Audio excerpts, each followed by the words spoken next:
All right, welcome back. Another edition live at Drew's house. Hope everybody's doing okay out there. Another week, holiday weekend and all that stuff. Hope everybody's doing well, staying healthy.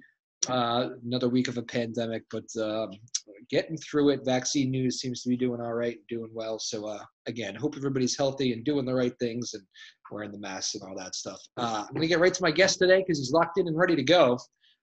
This is a man whose story has been around a little bit because he has had a busy and a very unique month. Connor Mulholland joins us. Connor, welcome to the show. Excellent last name, very close to my own.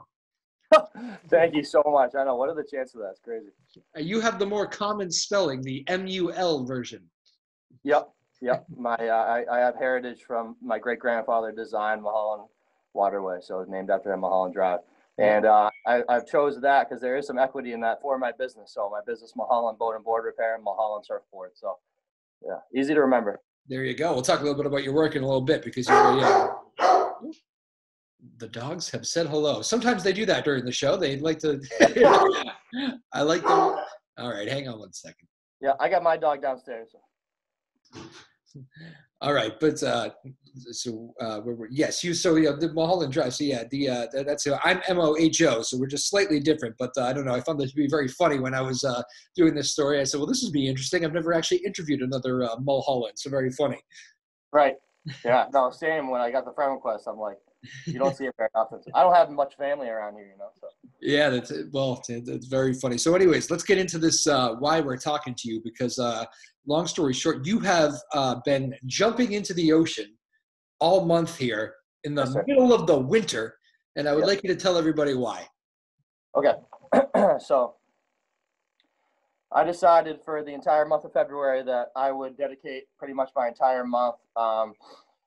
And I'll get into all the work behind the scenes that I've been doing, but the entire month basically preparing myself starting in January and then completely dedicated the ritual every day, no matter what the time is, anywhere from 8 a.m. to midnight. Some nights we're going out in the middle of the night without a wetsuit to raise awareness and money for substance abuse, which addiction and alcoholism is a very relevant topic to me. I've lost far too many friends from opiates, from heroin, from fentanyl, and suicide.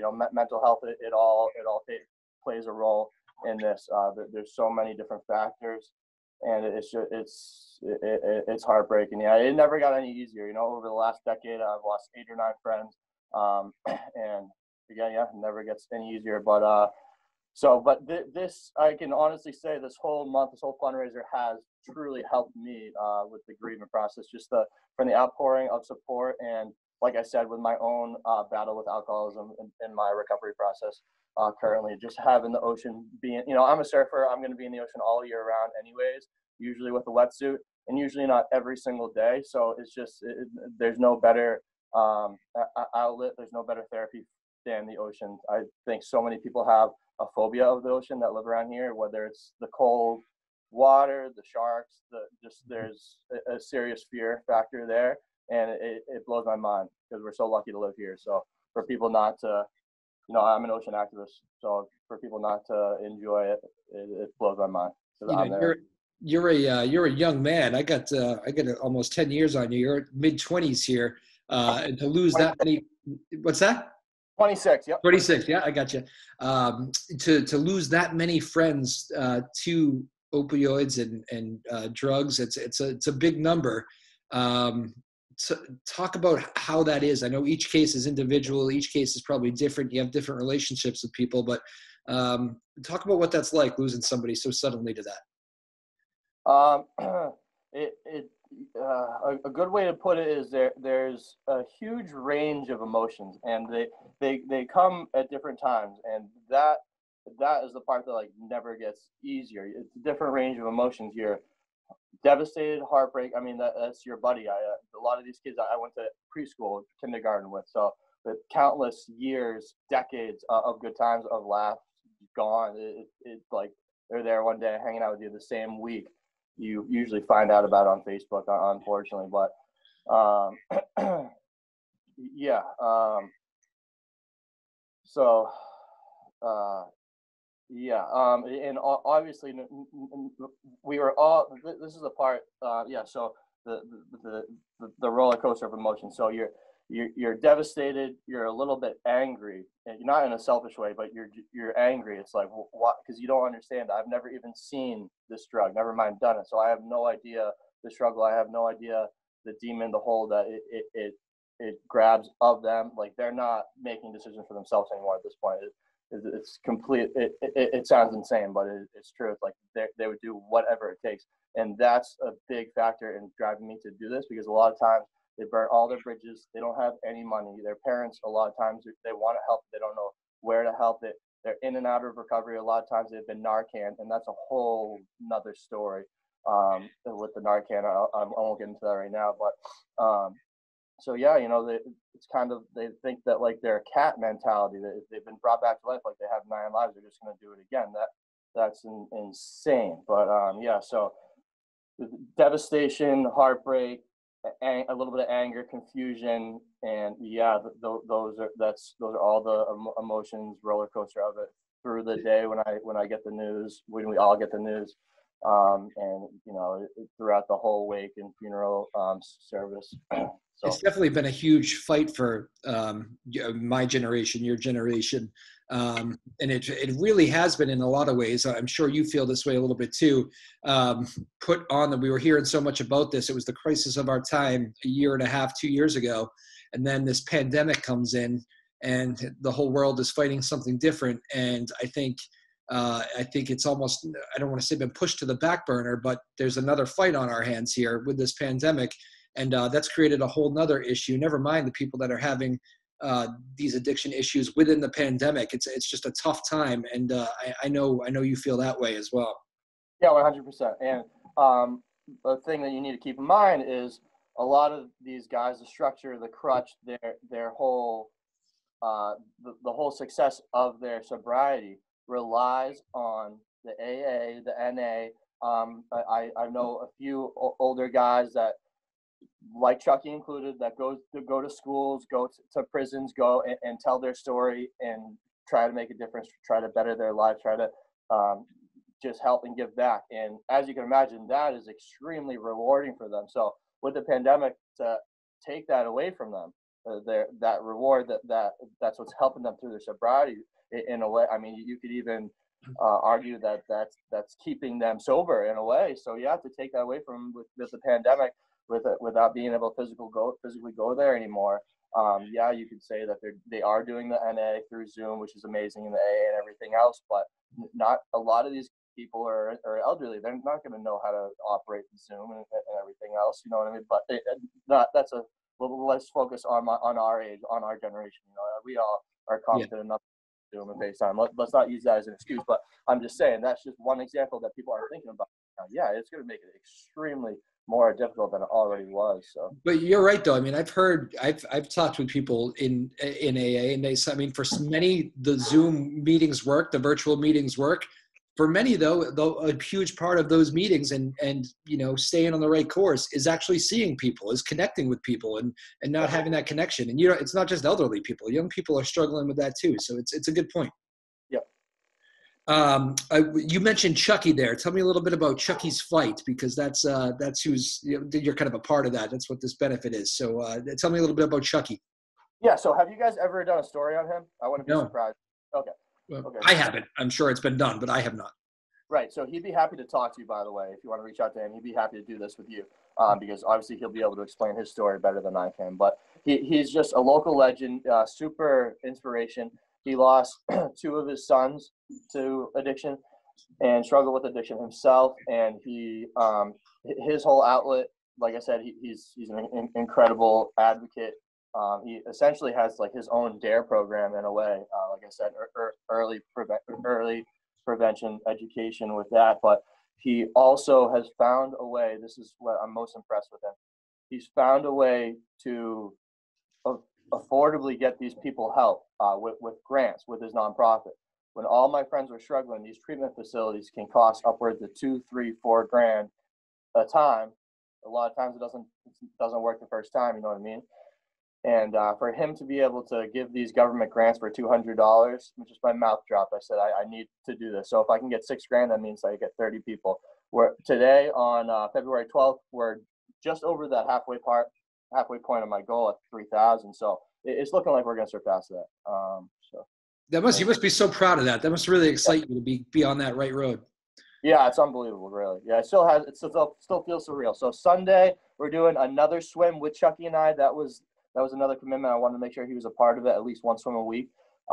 So he came out. We did a launch. My buddy Kyle Cutcliffe, shout out at Newburyport Life, came out with the drone, and we did the February 1st launch with Chucky in his backyard. So that's where Chucky Chucky swims at least once, sometimes twice a day, 365 with no suit. So if he can do it, I said I can do it for 30 days. I'm going to be out there anyways with the suit. So it's just a mindset. Yeah.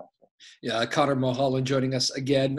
Connor, we're talking about a lot of serious subjects here, but I do need to know just, I guess, kind of lighten it a little bit. What does it feel like jumping in the ocean in the middle of February? Yeah, let's lighten it up. So if you do the research, which I highly suggest you do, there is many health and mental health, physical and mental health benefits to what I'm doing. There's a whole therapy practice around it, actually. So it's cold water therapy. Yeah, it's not pleasant, but it's certainly worth it, and it turns your day around. I see people doing it. I take the dogs to the beach, and I see people jumping in the wintertime, and I'm wondering what the heck are they doing, but I do hear that. What shocks the system, right, initially? Yeah, listen to this. Another shout out to at the Birch Arbor, my friend Ariana. She made me look like a little girl. She did this without a cause. She just did it just to do. She's a mother of two, just to do the therapy practice. You see my videos. I'm running in and running out. She is taking it all in. She submerged for multiple minutes. My longest video, including all the commentary, has been 3.5 minutes. I've watched her being submerged for like 4 minutes, and she's probably a lot less of my body weight, you know what I mean? And it's really remarkable. So she's inspired me, and she actually, we're gonna any day now, we'll go up to her home base where she does it, and we'll include her in the video. But she challenged me to slowing it down and try to imitate her practice in a way. She said it's a family video, so again, no swearing. she gave me a couple rules, and she said I for every second that I was submerged, she would donate $1, and then some. So we'll do that. Well, that will be interesting. So I'm going to take that opportunity to do the entire commentary submerged. So starting to finish in the video, I'm in the water with her. So. All right. Do you feel good at all afterwards? Does it when you go home and take like a hot shower, does it feel like your body $1,000,000 or what? Oh yeah. No, it's phenomenal. But a quote that I want to get out there. Rich mentioned it. I think it's very appropriate. So the way I look at it is you're kind of like manipulating hypothermia because you're playing a risk. Chucky just has an extremely high tolerance because, like I said, he's been doing this 365 for I don't even know how many years, 11, 12. You got to ask him. But his hospitality is unbelievable, man. We went out ever since the first day I met him. He brought me for a swim in November, inspired me to do this. My dog came out. My dog's a swimmer. He'll be in the water all year long. He'd rather be in the water than watch me on the beach in the water, So, but yeah. So he parked me in front of his wood stove, gave me a cup of his famous chili, award-winning chili, warmed me right up. But that was in November. I didn't experience the pins and needles for the first time until my launch at February 1st. Again, I was slowing it down. I was on his speed. If you watch his videos, his daily videos, he slows it down, walks out there, takes it in, says a prayer, dunks in, submerges. When he pops back out, he's throwing arms, and you see me do that. That's kind of homage to his sons. He's a fighter. His son Charles Rosa is a current UFC fighter, very very accomplished UFC fighter right now. So his whole thing is based on fighting. I'm not a fighter. I'm a surfer, so I want to start a foundation in memory of my two friends I'm doing this 30-day fundraiser for eventually in the next couple of years when I'm ready, in memory of Bob D'Ambrosia and Jacob Lavender, and it's going to be, like Connor's Paddle to Recovery, surf-related, paddleboarding related, to actually help these guys get in the water and introduce surfing into their recovery process after we get them into the treatment. So it'll be a similar, Were those the first two friends that you lost to this? Were those the first two? Yes, I apologize. I should have opened that up with that. It's okay. Bobby D'Ambrosia and Jacob Lavender. So if you see in the article, mention it right away, and in all the promotional stuff I'm doing on the bottom, it says in loving memory of Jacob Lavender and Bobby D'Ambrosia. We're actually building them a bench in their memory right now under my business, a beautiful live edge bench, and yeah, we're custom fabricated legs and everything else to be placed somewhere that we all hung out. I made it that far yet, but either Melville or somewhere around some water that we shared all the memories. So that bench will be symbolic, sentimental in launching my foundation that I want to do. So. What were those guys like? What do you think about when you think back of the good times with those guys? They were, so let's start off with, they were best friends, which is crazy. They were like brothers. Yeah, they were inseparable. So Jake passed first, and then a couple of years following, Bob had passed, and they struggled with I really have to be careful with what I say. But yeah, so they struggled, with experimental drugs, starting from, the typical story, the Percocets and the Vicodins and everything else. And it scared the hell out of me from the beginning. And I was there almost through their entire battle, through it, watching it and just watching it from afar. In a way, you kind of have to separate yourself from that, because not that they would ever pressure me to do it, but you can't. I had my whole future ahead of me, but that's the thing, that they were on the right path too. It's crazy. We're all come from loving families. We're all given the same shot, and so they were inseparable. So when we lost Jake, it was really, really hard on Bob, and then shortly following that, he lost his dad. So he and some of his grandparents. So it was a really tough couple of years for him. And he was clean. He was clean and doing very well, sober, in and out of treatment facilities. I think he celebrated a year. Don't quote me. I think he celebrated about a year. And then I was down on the Cape in October and November doing work. I got a temporary job down there, and that's when I got the news. Woke up to the news, and I'm like, I had just talked to him. I had just seen him before I left for the few months of the Cape, and he was doing well. But it's all about their environment. So like Jake, he had to go to Florida to get away from it. I was fully supportive. Dude, do your thing. Go to Florida.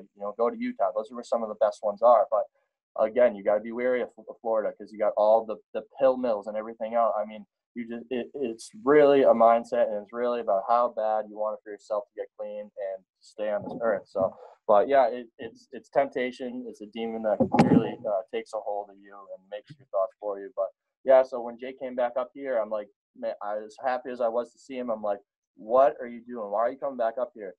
And I inevitably, I knew in the back of my mind that he was inevitably going to slip back up if he put himself back in that environment. And that's what you see over and over again. So you are a product of your environment. But again, all of our parents did everything they could in our power to provide the best life for us. So that's the part that I really have a hard time wrapping my head around, that we're having this conversation right now. I'm a boat builder. I shouldn't be having to do this, but here I am. Someone has to do it.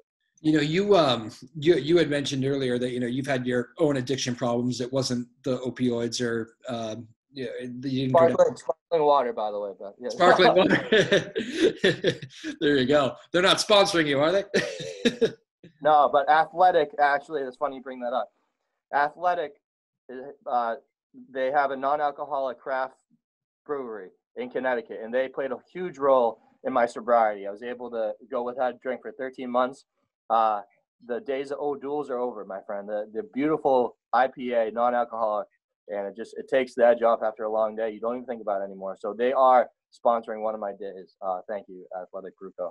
Check them out. They're the real deal. They're in like every store right now as it is, and they're helping out so many people you can't even imagine. So no one wants to drink O'Doul's. Good to know. I do talk a little bit about I think we all know pretty much, it seems like every family that I know in some way, shape or form has known somebody, had somebody battle, a bad addiction. Talk about that struggle, because I mean, I know you talked about it from the your friends' perspectives there who we've lost. But I mean, you know it a little bit firsthand, just with something that didn't take your life. Addiction. It's a scary thing, isn't it? Perfect. Yeah, I'll start with this. So, yeah, so I at a young age, I knew I had an addictive personality, you know, and it's like, how many 13-year-olds out there are like, I have addictive personality. I have to be careful, you know, and my parents instilled that in me too. Freaked me out. So literally I watched all those guys. So this is a big role in my success. My parents made me go to Whittier Tech. Shout out to Whittier Vocational Technical Institute.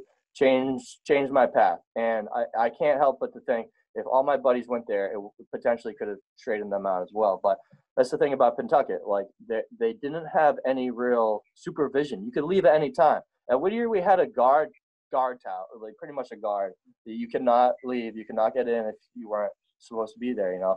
We had camera in every hallway. Like, I was always getting written up for stupid stuff, wearing like inappropriate t-shirt or like just my phone. You weren't allowed to have your phone. So Pentucket, forget about it. The stories I hear that they were getting away with, I was like, thank God I don't go there, because I would have completely. I can't emphasize that enough. Yeah. So the strict rules at Whittier helped keep you in line a little bit. I needed it, man. I think we all need it at that age. You're at such a vulnerable age. Yeah, I needed the discipline, and I chose HVAC. My buddies were choosing. I was never passionate about HVAC. I always was passionate about the ocean, and you know, I wanted to build boats. They used to have a boat building program at Whittier back when it was alternative school, and it's kind of one of those things where government grants funding stops, and they do have to cut some shops. While I was there, they did have to make some cuts to some shops, you know. But unfortunately, boat building wasn't there when I went there, or I would have picked it. I got out, and then I had an opportunity to do my apprenticeship. But so boat building, yeah, definitely kind of saved me in a way, if you think about it, from not slipping up to the bad habits that those guys were getting into. Like, I quite literally never experimented with drugs. I've never done any other drug besides cannabis. So I'm really proud of that. And check this out. My dad just gave me this. So this was on his desk when he walked in. Work. This is the day, and it was perfect. Front page. There you go. Yeah. What is the so much of this story revolves, anybody listening here can put this together. So much of this story for you revolves around the ocean. You in honor of your friends you've lost, you're jumping in the ocean. You've loved the ocean. So by the way, they were super supportive of my world. You know, I would bring them to the shop. They were super supportive of the beach. I remember once I introduced paddleboarding to Jake, and he was like, I remember he was sensitive in the sun, but he got right up, and he wanted to try it. Same thing with Bob. They're super. He told me the week before he passed. He said, I'm proud of you, man. So that means a lot to have those memories of them. So. And then, of course, you end up. Was this? You talked about how important the shop was to you. You're kind of a fix-it man when it comes to boats and all things water, and you build a lot of your own stuff. Is that kind of like is that like a hobby that almost kind of fills like an addiction hole a little bit? Like, I stay busy with this, and this is what I crave now. No, I turned my passion into my career. Yeah, no, I've made it. I'm self-employed now. Started my own. I'm trying to build my own little platform here. So yeah, but no, it's taken 6 years to do that, of working for other people, working for other boat manufacturers. I worked for a surf shop in Seabrook for a few years. So that's how I made a lot of my connections. That's when I was in the water like 200 days a year, which was amazing, because I was teaching lessons and tours and stuff. But yeah, so I've done a little bit of everything, from retail to repair to a lot of production, vacuum infusion, lamination, gel coat. No one does gel coat repair around here. If you look at a boat, that's the industrial grade polyester paint. It's resin with pigment in it. You spray it on the mold. With a composite boat, you build it on the outside in. With a wooden boat, you build it from the inside out. So two completely different worlds, and we have mutual respect for each other. So, That's interesting. That's very cool. Let me ask you this too. We didn't talk about this off the air, but it just hit me. I've so many of the things we've read over the years have talked about and feel free to, if this isn't your world, you can take a pass on it. But so many of the opioid addictions and the drug issues, so many of them have revolved around the docks in the water, like, you know, fishermen, tough hours. I've read stories about how it can be tough just for whatever reason, that lifestyle. a lot of drugs can kind of leak and it can become part of your life on the water. Have you experienced that at all, or is that not really your world? I don't think that's appropriate to say in surfing. I think it's definitely relevant, definitely true in the fishing industry. Yeah. But believe it or not, yeah, like a lot of surfers fish, but the surf community does not exactly like the fishing industry. Fishing industry is one of the biggest polluters to our ocean. Not a lot of people know that. So, because they're careless, really, with it. That's actually that's kind of what I meant, was just kind of the hanging around the water. I don't know if you Right. Yeah. But what I'm saying is, you don't hear about many surfers overdosing. You hear about a lot of fishermen overdosing, unfortunately. So yes. Yeah. Interesting. Yeah. And lastly, I want to get into, I just want to go back to Chucky for 1 second, because I know he's a bit of a mentor with this. He's jumping in the water every single day. You're doing it for you're trying to get to it for a month here. When I look at Chucky, I kind of think to myself, what dedication that is. My goodness, every single day. It's an unparalleled dedication, really. And you said once, sometimes it's 2-3 times a day. Yeah. So again, he spread his son's ashes at this special place to him in his backyard, where he's lucky enough to live, where he can go, and that's his escape. And without that, I mean, that's him. That's him. That's what he's known for. That's why I reached out to him. So yeah, he's an amazing guy. Happy to do this for him. And you've had a lot of support too from the community. I know, was there a yoga studio that was kind of helping you out, backing you on this too, or? That's just one of the days, man. I found a business for every single day to sponsor me. Yeah. Man, so, yeah. that's pretty cool. They're all my friends. It took me an hour and a half to make the list. I was like blown away after that. It trust me, it took months to coordinate with all of them, to get the T-shirts, to get their donations and to lock them in. That's taken. I haven't stopped the entire time I've been doing that. So, but man, it's been success. We've had a sponsor for every single day. So it must keep you going a little bit, knowing that you have that support, huh? 100%, yeah. And I knew I would. I have the best friends ever. Yeah. So yeah. And I'm lucky to be self-employed. I'm lucky to have this platform. Pandemic has helped me. Not many people can say that. Pandemic has helped my work. It helped me give me the extra momentum. So I kind of owe it. I really thought hard. I'm like, who else is going to be able to do this? Because like I have the time. Not necessarily. I'm plenty busy, but I have the time. I have the energy. I have the support system. I have the story. Powerful stories, many. So if you notice, there's going to be a reoccurring trend. Not only is a business going to sponsor the day, but yeah, the entire month is dedicated in loving memory of Bob and Jake. But there's been so many heartbreaking stories, deaths locally, that there's actually someone for every day that I'm going to dedicate it to. So my friend James was the other day. My friend Kelsey was the day previously. Today, my buddy Tommy Drake, first person I ever lost to addiction, dedicated to Tommy Drake today. But yeah, so there was another local character that I never met, but someone had reached out to me asking if I could dedicate that swim to them. I was happy to do that. Tyler Hurst. And then yeah, so there's so, and then the other last week, heartbreaking loss, Brianna Cantor.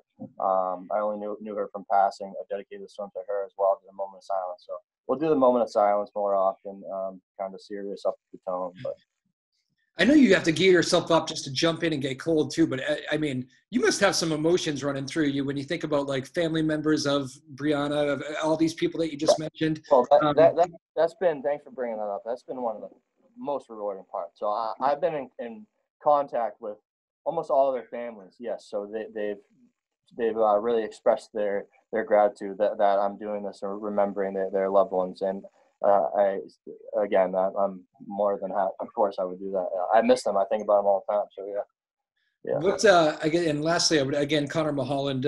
What a great thing he's doing to raise money and also awareness for opioid addiction.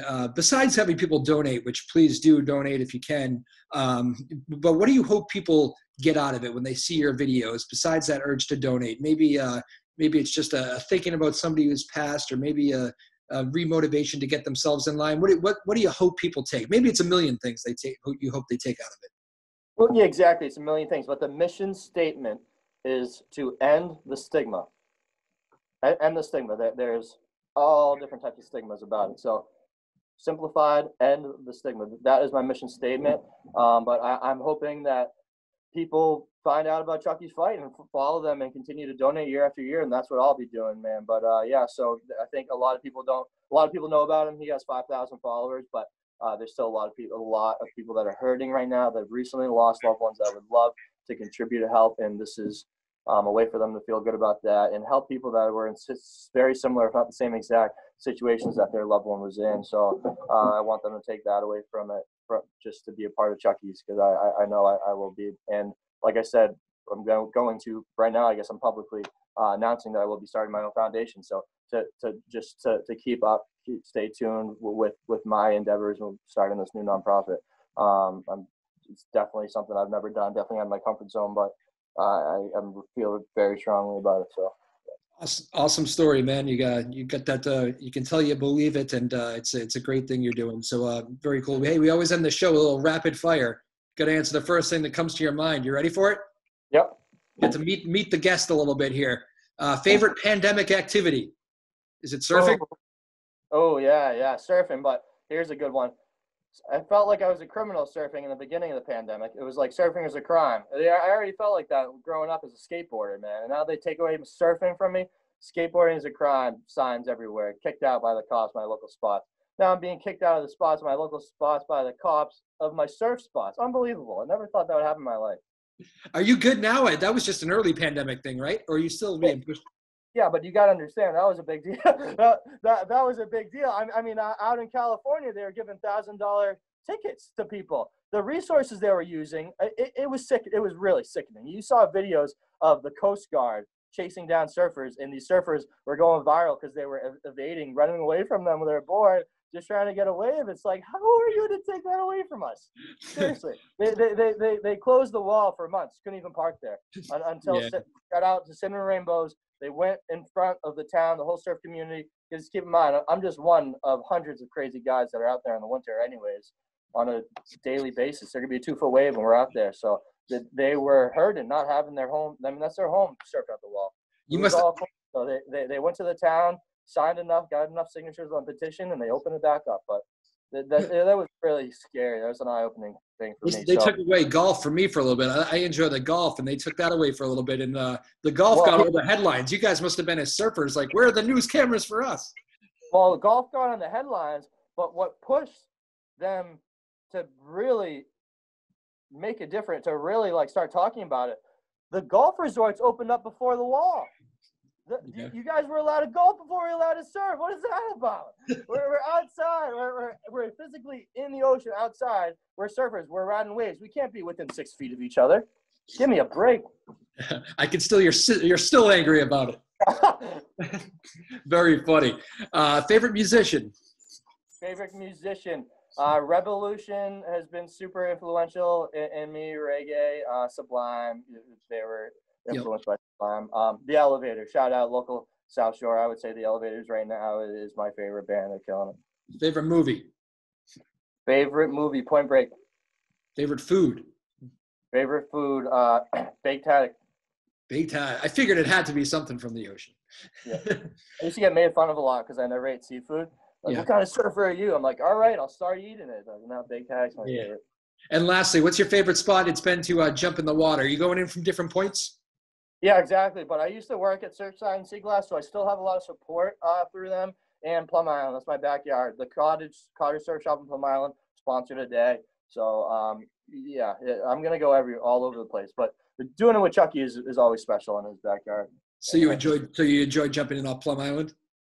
I love it. Yeah, I love it because I can drive down the turnpike, drive back home, hop in the shower, and Plum Island just has a special part of I surf on Plum Island all the time. So cool. Well, Connor Mulholland, man, this was a pleasure talking with you. Thank you so much for the time. Thank you so much for doing what you're doing, and I really appreciate you getting the story of not only your story but all the friends you've lost along the way. Get their story out there as well, man. Thank you so much for doing it. Absolutely. Yeah, you're welcome, Drew. Thank you, man. I appreciate that. We'll see you soon. All right. All right, Connor Mulholland. There you go. Very cool story. I know that was big in the Newburyport Daily News. Good job by them with a front page story that I thought was great. It was brought to my attention, and it was great to get Connor Mulholland on the show to tell, like I said, his story and the story of friends lost along the way. And it's the first Mulholland that I've ever interviewed. Connor Mulholland, M-U-L for him. I'm M-O-H-O. Lland. But Connor Mulholland, good guy, good story. Thank you for that. Good way to start the week. Thank you, everybody. Live at Drew's house, another edition. We'll see you soon. Bye-bye now.